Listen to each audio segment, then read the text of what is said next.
了5年的白月光，我们结婚前一天，他们在单身派对上抱在一起，说是为了让自己的青春不留遗憾。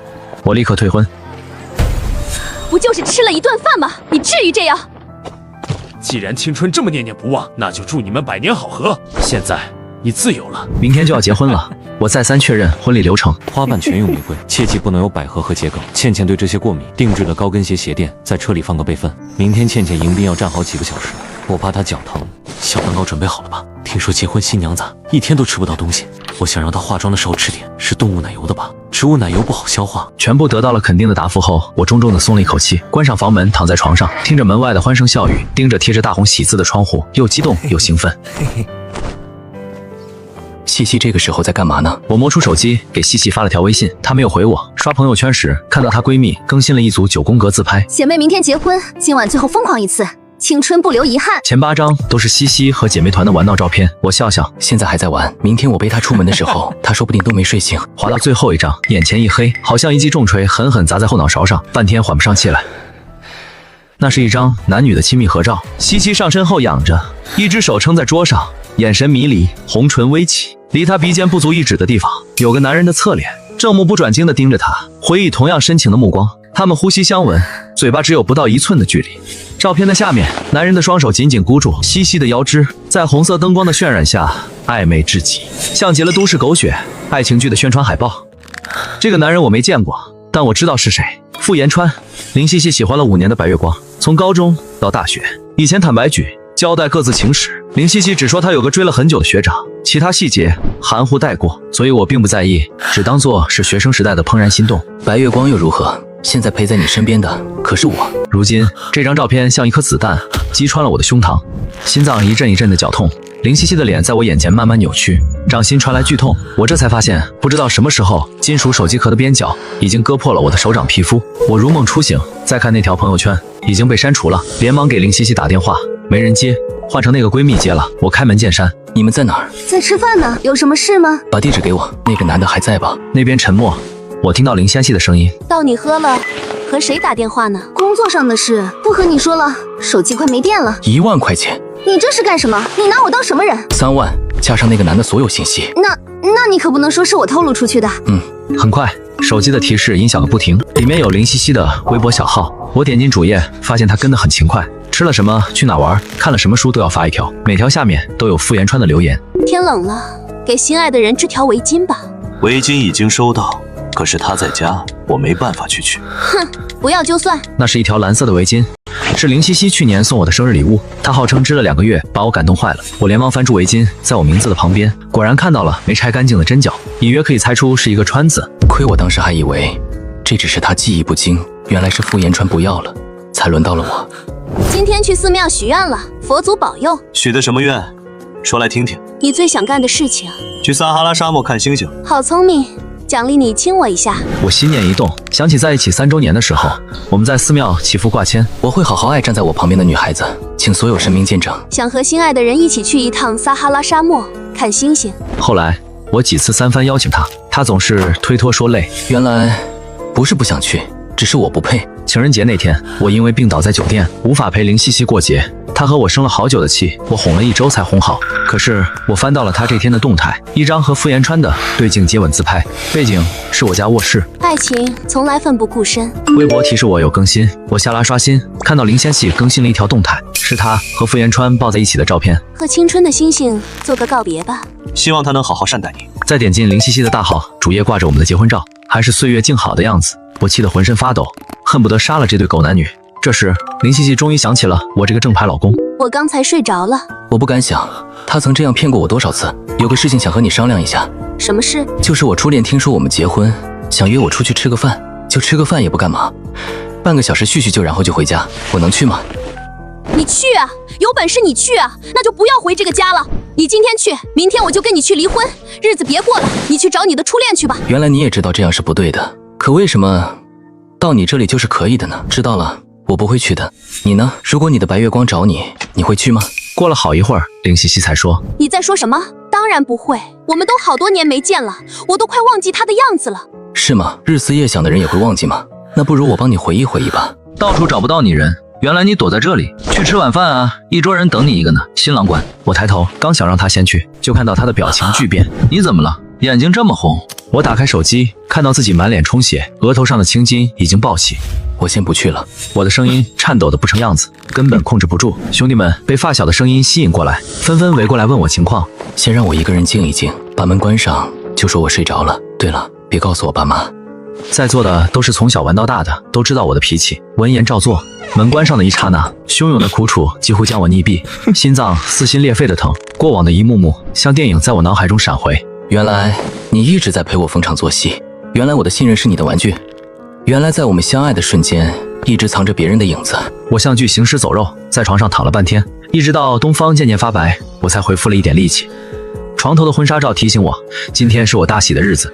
红色刺得我眼睛生疼，我一把拍飞了相框，下床去上厕所。打开门的瞬间，看见发小们在门口围坐成一圈，他们也一夜没睡，一直守在门口。看见我，纷纷投来关切的目光。阿晨，发生了什么事你就和我们说呗，都是光屁股玩到大的兄弟，有事儿我们一起扛。是啊，是不是缺钱？缺多少你说，我手上还有2万多的闲钱，本来打算换显卡的，你要用的话我先给你。我看着兄弟们真挚的脸，被感动得说不出话，挪出手机丢给他们。哎，你们自己看吧。10分钟后，他们面面相觑。那你打算怎么办？兄弟劝和，闺蜜劝分。以前我和林西西闹矛盾，他们总是劝我多体谅女生，多哄哄她。现在估计是想劝分了，又顾及我的面子，只能问问我的意见。干什么？我冷笑一声，从冰箱拿出一罐啤酒灌下，冰凉的液体贯穿四肢百骸，大脑也随之清醒。当然是干他们。对，干死这对狗男女。闻言，兄弟们纷纷站起来。太他妈贱了！此时是凌晨5点，离我的婚礼开始还有不到1个小时。1个小时够我做很多事了。我把所有视频下载下来，剪好，通知酒店那边更改流程，又托人叫了几个当地的小网红，让他们现场直播。这中间还发生了一件小插曲。临出发的时候，林西西爸妈打电话过来，让我多带点红包，因为堵门的亲戚有点多，没有几千下不来。他们家好面子，肯定在亲戚面前夸下海口，说我这个女婿实力雄厚，不在乎这千把块钱。他出手大方，从来不计较这些小数目。对，这点小钱对他来说9牛1毛。但我现在要的就是他们好面子。烂俗的接亲过程按下不表。我和林西西站在酒店门口迎宾的时候，人已经到了大半。他一边絮絮叨叨的和我吐槽脚疼，一边抱怨一整天都没吃上东西。你不会忍着吗？他愣住了，可能因为我从来没有这样和他说过话。你什么意思？我挣开了他的手，抬头正好看见傅延川走过来，他的脸上挂着虚伪的笑容，挑了挑眉毛。林西西回忆委屈的眼神，好像在控诉我的。不是，我不动神色的看着他们，眉来眼去。西西，你今天好漂亮啊！傅延川弯腰和林西西拥抱，一只手佯装绅士的没有碰到林西西的肩膀，另一只手却悄悄伸进裙底，在她大腿上掐了一下。学长，好久不见。一边用嗔怪的眼神望着他，真贱啊！这个时候还在打情骂俏。我装作不知，看了眼手机，发小发来消息说，联系上了傅延川的未婚妻和领导，已经在赶来的路上。说起来，这个小白脸还是个软饭男，工作都是准丈人帮他找的。他老丈人带了8、9个大汉过来，要打断他的腿，有好戏看喽。听西西提起过你，果然英俊潇洒。傅延川笑着朝我伸出手，我一边和他握手，一边问林西西，这是谁？就是以前和你提过的学长，你不会介意吧？林西西有些不好意思地说，哦。我装作恍然大悟的样子，想什么呢，西西？一个大男人怎么会介意这种事儿？不就是你喜欢过我吗？都是小孩不懂事，瞎闹着玩。陈兄肯定不会放在心上的，对吧？我也笑着握住这个蓝绿茶的手。当然不会。吵闹的音乐声倾泻下来，水晶灯流光溢彩，我像个人偶站在台上，木然地看着下面。现在让我们有请新娘登场。司仪吵得我几乎耳聋，大门洞开，一片掌声中，穿着婚纱的林西西缓缓走到台上。这个环节，女方父亲要握着女方的手交到新郎手中，寓意托付终身。托付个屁！我暗自腹诽，明明是把我当垃圾回收站。今天非常高兴，各位来参加小女的婚礼。他爸牵着林西西的手说，从小我就教育西西这孩子，读书成绩可以不行，但是一定要好好做人，人品要好。听说您家教很严。司仪打断了他的话，那可不嘛。他爸很自豪的样子，竖起了大拇指。别的方面我不敢说什么，但要是论做人，我家西西肯定是这个。看得出来叔叔对自己的女儿很自豪啊。那么现在请叔叔牵起新娘的手，把她交付到心爱的人手上。小陈啊，你们小两口以后可要好好过日子呀！林西西看着我，眼睛含泪，她好像被自己感动了。其实这一刻，我们以前都幻想了无数次。我那时候还说，要是到时候我忍不住哭鼻子怎么办？他说，那我就笑话你一辈子。林西西，现在我不会哭鼻子了，甚至我看着你的脸也不会有任何感觉。他的掌心快要和我相交的那一刻，风云变幻，全场的灯光唰的一下齐齐熄灭。众人的诧异声中，矗立中央的巨大显示屏开始播放我精心准备的大礼。那是单身派对的现场视频。红色的灯光下，喝得腿都站不直的林西西勾着傅延川的脖子激吻，旁边一圈的人都在起哄。7个，再7个，别停啊！亲一个，亲一个。西西，你太勇敢了，这就是真爱。良久，两人分开。林西西看着镜头，醉眼迷离。她举起一杯酒，高呼：“敬青春，敬青春！”和闹哄哄的视频形成鲜明对比的是，真落可闻的现场。我站在一旁，笑嘻嘻地看着这一幕，看着林西西的脸色变白，嘴唇哆嗦，浑身发抖。现代人有一个混蛋逻辑：你被绿了，是你无能，是你魅力不够，所以活该被大家嘲笑。这就和小偷偷了你的钱，人们不去怪小偷，反而怪你为什么不把钱藏好。一样王八蛋，可是我偏不这样认为。背叛爱情的人不是我，对伴侣不忠的人不是我，我对此唯一的牵连就是我的信任所托非人，我才是受害者。我不怕被人知道，我甚至怕知道的人太少。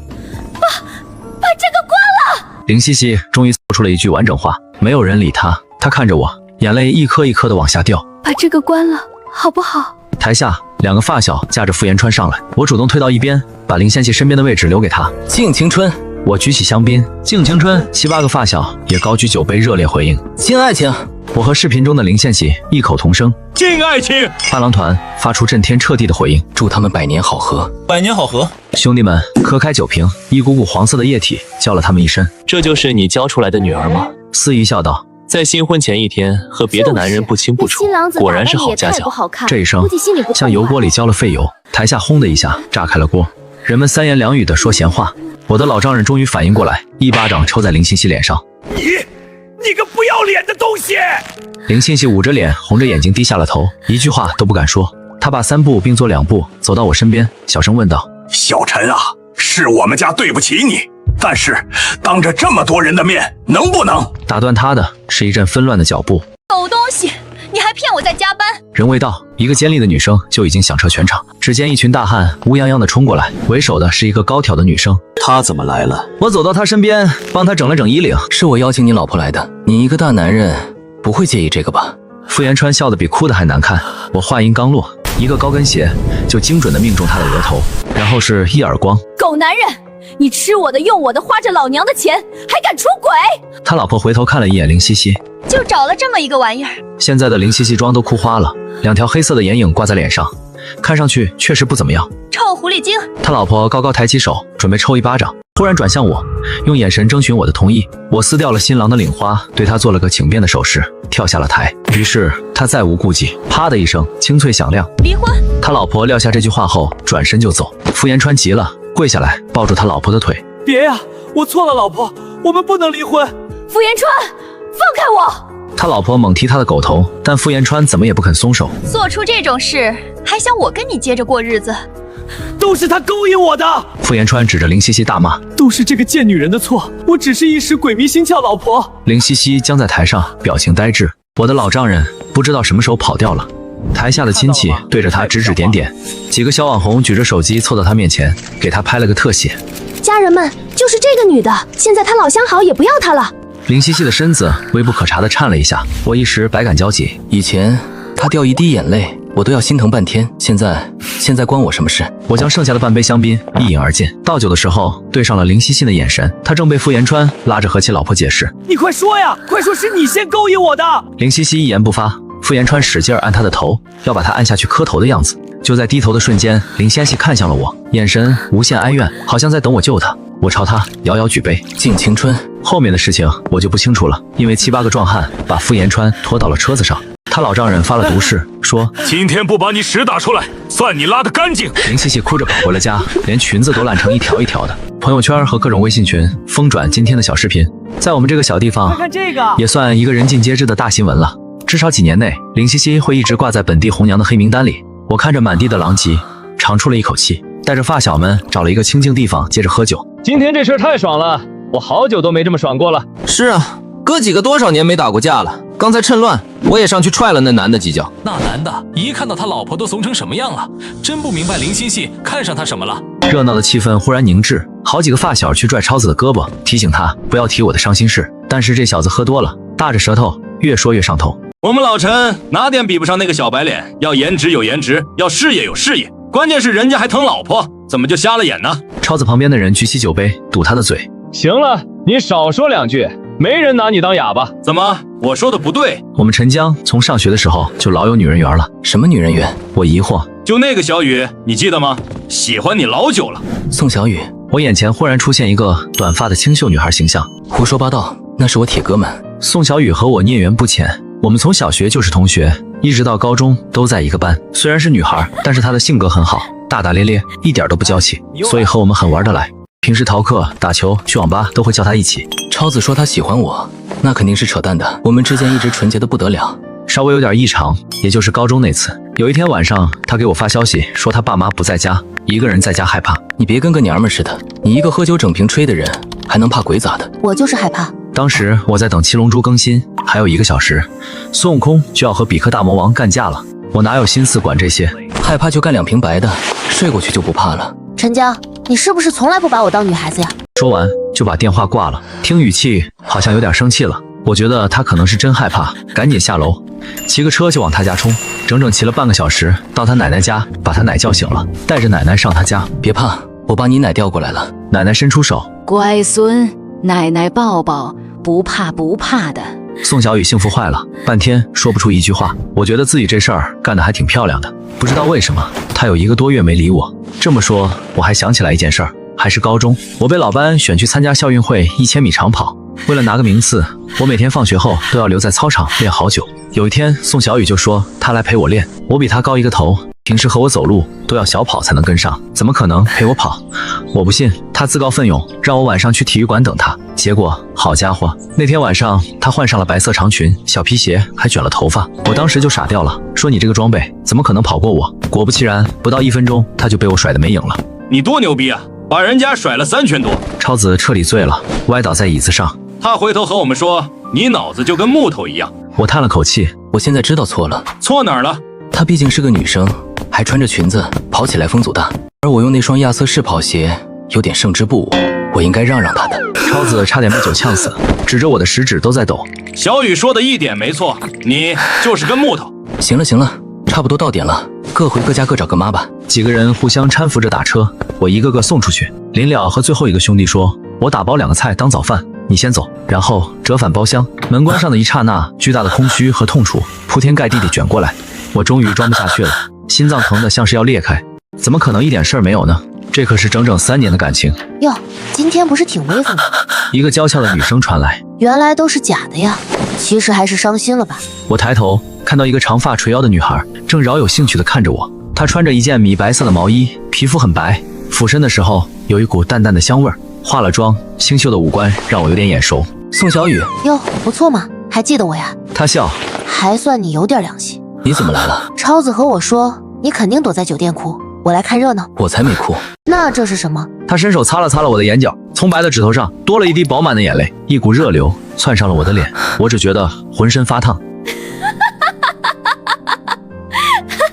你脸红了！他捂着嘴大笑起来。都这么大的人了，还会脸红呀？你好可爱。他又伸出手要扶我起来，但是我喝多了，腿使不上力气，他没有拽动我，反而一屁股跌在我怀里。真不是我耍流氓，实在是两腿发软。我们的脸不到1指的距离，我甚至能闻见他口红清甜的香气。气氛一下子凝滞，宋小雨盯着我，2个大眼睛眨巴眨巴的。你的脸也红了，不许看。他一把捂住了我的眼睛。这时手机响了起来，他抽出一只手，从我的兜里掏出手机。你老婆的电话。什么老婆？那是前妻。哦，你前妻的电话要不要接？挂了。别呀，我想听听他要和你说什么。他接通了。宋小雨举着手机递到我耳朵，自己的小耳朵也凑了过来。喂，灵兮兮的哭声像一个哨子，刺得我耳膜生疼。我被吓了一跳。你什么毛病？老公，对不起，我错了。他哭得上气不接下气。你能不能原谅我这次？就一次，我真的错了，我以后再也不敢了。我现在才知道你对我有多么重要，你才是好男人，你才值得被珍惜。宋小雨笑眯眯地看着我，满脸都写着我看你怎么办。我直接挂了电话。林西西又打过来，我直接拉黑。接着我就收到了一条长长的小作文，划了好多下都不见底，满屏写着我错了，对不起，请原谅我。后面还附着一个小视频，是在我家拍的。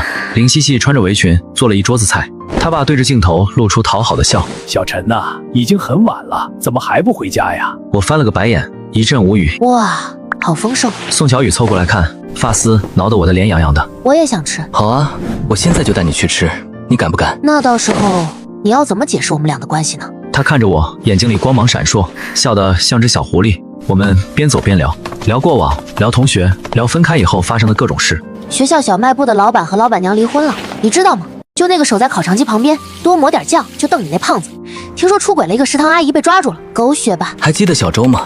以前老逃课打 CS 那个，现在做漫剧去了，被老多观众老爷骂了。还有大明，之前200多斤，现在是个健身教练。好家伙，那肱二头肌比我头都大。晚风袭人，宋小雨搓了搓胳膊，往我身上靠了靠。冷吗？我脱下外套给他披上，他笑，可算是开窍了。之前你把我奶叫来，真把我气得够呛。我摸了摸鼻子，尴尬的不知所措。我们走到高中附近的小吃街，现在是晚自习时间，街上人很少，但不少摊主已经开始预热，空气中飘荡着袅袅香气。吃一点。宋小雨摇摇头，拽着我朝前走。我记得以前有家街机厅，现在还在吗？我也记得，那会儿一放学就往这跑。在这，在这。宋小雨兴奋地朝我招手，来玩2局。我笑着应允。进了游戏厅，我还是和以前一样菜，第一条命就死了。倒是宋小雨宝刀未老，不仅一条命没死，还靠着积分多了2条。很快，周围的人都被吸引过来。可以啊你现在还是这么厉害？那当然。宋小雨挑眉，神气活现。你以前没这么菜啊？以前我一天到晚就琢磨怎么玩，当然厉害。现在已经很久没碰了，看你这手法，平时也没少练吧？你对三国是真爱啊？他悠悠叹了口气。你真以为我是喜欢玩游戏，才跟着你往游戏厅跑？哦，你喜欢诸葛亮？滚呢！把宋小雨送回家后，我回到住处已经快12点，没想到林西西一家人还没走。灯火通明的客厅里，林西西一看到我回来，就连忙站起来，殷勤地接过我的包。在外面累坏了吧？等你好久了，菜都凉了，我去给你热热。我冷笑，你脑子没事吧？现在跟我装什么贤妻？你在我家干嘛？林献熙看向他爸，他爸马上笑着说：小陈呐，给妾媳一个改错的机会嘛，年轻人都会犯错，而且妾媳保证下次再也不会了。林西西在一旁点头如捣蒜，手上一热，他塞过来一封信。这是什么？是我写的保证书。我看都没看，揉成一团。赶紧给我滚蛋！林西西一下子哭出声来。我真的很爱你，你能不能就原谅我这次？我不能没有你。我要把手挣出来，可是他捏得死紧，太阳穴突突的跳，我感觉自己要神经衰弱了。好热闹啊，这是在干嘛？宋小雨去而复返，不知道什么时候来到了我家。你怎么回来了？他扬了扬手。你的外套刚才忘记还你了。林献熙横眉立目，喝问我：这女的谁啊？和你有关系吗？宋小雨看热闹，不嫌事儿大，一把挽住我的另一只胳膊，娇嗔道：就是陈江哥哥，这女的谁呀？你放手！林西西上前狠狠推了他一把。宋小雨装出一副很娇弱的样子，环住我的后腰，下巴抵着我的后背。陈江哥哥怕，这个姐姐好凶哦！我差点没忍住笑场。陈江，你给我说清楚，这女的谁？林西西瞪着我，一副要把我吃了的样子。和你有什么关系？就是跟你有什么关系？你赶紧滚！就是你赶紧滚！林西西喘着粗气。好啊，你个陈江，什么时候开始的？我懒得解释，只哼了一声。宋小雨这次没学我，掐着腰说：怎么？就许你找你的白月光，就不许我找我的白月光了？我愣了一下，扭头看向宋小雨，他没有看我，但耳尖红透了。贱人！林西西张牙舞爪，上去要和他干架。哥哥，怕！宋小雨轻车熟路地抱住我的腰，快保护人家！我一把抓住林西西的手，往门外一带。闹够了没有？我让你滚啊！听不懂人话。林西西红着眼，凄然一笑。今天我要是走了，就再也不会回来了，你可要想好了。那一言为定。我砰的一下关上了门。他手艺不错嘛。宋小雨不知道什么时候已经坐在了桌边，给自己盛了一碗汤。你也来一碗。不了，我摆摆手，我刚才喝茶喝饱了。你什么时候喝的茶？哥哥，我怕，保护人家。我学着宋小雨夹着嗓子说：这还不够绿茶？你滚呐！宋小雨扬怒，我才帮你报了仇，你现在就过河拆桥是不是？我以汤代酒。好的，我敬你一杯。干杯！吃到一半，宋小雨放下筷子。喂，和我说说你前女友呗。说什么？你们怎么认识，怎么在一起的呀？你要听这个干嘛？想听。于是我事无巨细地说起来。没到10分钟，宋小雨愤然起身，不听了，不听了，你真烦！啊！在我愣神的功夫，宋小雨已经拿起包出门了。我连忙追出去，我送送你。不用不用，你回去吧。你为什么生气啊？我没生气，我有什么好生气的？我生什么气？哼！真没生气？没有。那我回去了。回去啊！你快回去，回去。怎么了？站着不动干嘛？怎么还不回去？那个，刚才出门太急，忘带钥匙了。活该！我去你家。你想得美！第二天一早，我被一阵洗漱声吵醒。宋小雨起了个大早，对镜涂口红。早呀，我打了个哈欠说。不早了，快起来。宋小雨看着镜子，目不转睛。我从沙发上翻出手机，这才8点还不早。那家店很火，要一早赶去排队的。什么店？你忘了？你昨天才说要请我吃大餐的。我想起来一点，昨晚聊天好像是有这么一出。那时候我已经困得迷迷糊糊。宋小雨说什么我都的答应，万幸只是答应吃大餐，没有签什么卖身契。我忽然又想起来，之前买完房子给完彩礼，卡上只剩200多了，这个月的房贷还没着落。本来指望着这次结婚能回点本，但婚也没结成，礼金我全退回去了。连忙查看余额，2大支付软件加起来18块钱，我有点汗流浃背了。这时手机响了，是林欣欣妈妈的电话。一大早，这不是给我添堵吗？喂，小陈啊，你在哪里？西西出事了，他想最后见你一面。我吓了一跳，什么东西啊？你说清楚。谢谢自杀了，他哭着说。你快来，他只想见你。随后发来一条视频，是我和林宪熙的过往集锦，一帧一帧都是我们过去的时光，配的 BGM 又土又尬。视频放完，屋里顿时安静下来。宋小雨还在化妆，刚才我开的免提，她肯定听见了。林茜茜出事了，非要我去找她，你说我要不要去？宋小雨化妆的手微微一顿，还是用背对着我。随便你，我又不是你什么人，问我干嘛？我叹了一口气，拿上外套。那你先去餐厅等我，我去就回。等我赶到餐厅的时候，已经接近中午了。宋小雨坐在角落，用筷子一下一下地戳着面条，好像在扎小人。我坐过去，讪笑着说：“久等了。”他看到是我，背过身去，没有理我。生气了？你来干嘛？来陪我女朋友吃饭。谁是你女朋友？我把手机递过去。这是什么？你看看就知道了。我加了2个菜，我怕你觉得我去他家是余情未了，就全程录像了。视频里，林茜茜惨白着一张脸坐在窗台边。都别过来，不然我就跳下去。林茜茜看着我，泣不成声。是不是只有我死了，你才会满意？少装了，你家就在2楼，跳下去顶多摔断个腿，根本死不了。我又说，再说了，你死不死关我什么事？对了，开席记得叫我，我给你多送2个花圈。林茜茜从窗台上下来，拉住我的手，柔声道：“我知道你还在生气，不然你也不会过来的。你还是爱我的，对不对？”我抽回手，用酒精湿巾擦了擦。你说到点子上了，是你那个视频提醒了我。我一帧一帧划过去，你看看这些年老子给你花了多少钱。今天我请女朋友吃饭都没钱了，还有彩礼和那些3金，早点给老子送过来，不然我就去告你，日内瓦退钱。宋小雨笑出声来：“你好坏啊！”不生气了。闻言，他正了正脸色。哼，我才懒得生气呢！你再晚来1分钟，我们就完了。我这不是一要到账，马上就来了吗？我们以后的日子还长着呢，怎么就完了？油嘴滑舌。吃完饭，我们出去逛街。这里我以前和林香仙来过。哇，那里有个寺庙。宋小雨拉着我的手说：“我们去求个签。”还是那家寺庙，游人如织。我又站在了挂满许愿签的大树下。宋小雨闭着眼睛摇签，表情无比虔诚。菩萨保佑，菩萨保佑！我凑过去，小声问：“你许的什么愿？”我把愿望送给你了，我希望你心想事成。我的心柔软的一塌糊涂，走到之前挂签的地方，准备扯下来，发现以前的签已经不翼而飞。我心神一动，抬头看到庄严的佛像，垂眸俯瞰众生，神情肃穆又悲悯。既然神明给了我第2次机会，那我一定不能辜负，我会依然相信爱情，我还有重新开始的勇气。希望这一切都不算太晚。我牵着宋小雨的手写下：“我会毫无保留的爱她，请所有神明见证。”